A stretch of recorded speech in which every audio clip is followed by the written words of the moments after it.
Bonjour à tous. En cette période de vacances, j'aimerais vous emmener avec moi à la réflexion et à se poser quelques questions. Ce sera ainsi nos devoirs de vacances pendant quelques semaines.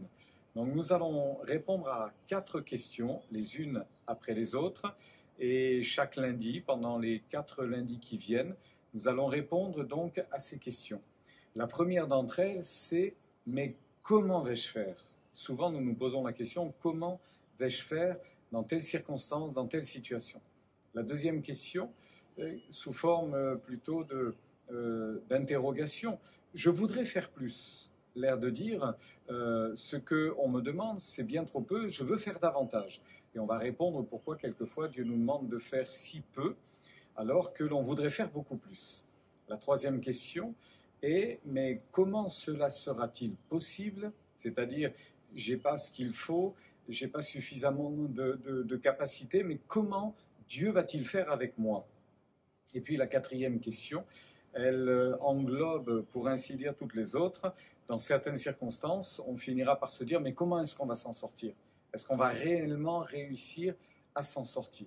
Alors, tout ceci et ces questionnements, je les ai trouvés dans le deuxième livre des rois, dans les premiers chapitres 4, 5, 6, où le prophète Élisée va avoir ses propres tests.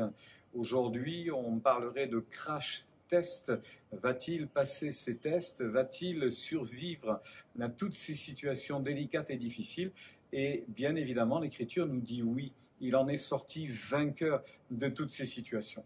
J'en viens à cette première question, mais comment allons-nous faire? Comment vais-je faire? Un jour, des jeunes gens sont venus vers le prophète en lui disant, nous sommes dans un endroit qui est très à l'étroit et nous aimerions avoir plus d'espace pour profiter de ce temps que l'on passe avec toi. Alors accepte de venir avec nous à la rivière, nous allons couper du bois et nous allons construire une maison qui sera plus grande. Et voici que pendant qu'ils sont en train de travailler, l'un des ouvriers qui est en train de couper un arbre voit le fer de sa hache filer au-delà du manche et tomber dans la rivière. Et voici ce qu'il va dire au chapitre 6.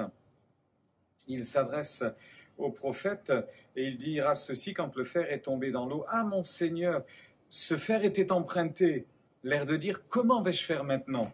Et l'homme de Dieu a demandé simplement l'endroit où le fer était tombé et il a pris un morceau de bois, il l'a jeté à cet endroit-là et miraculeusement, je dis bien miraculeusement, le fer de hache est revenu à la surface.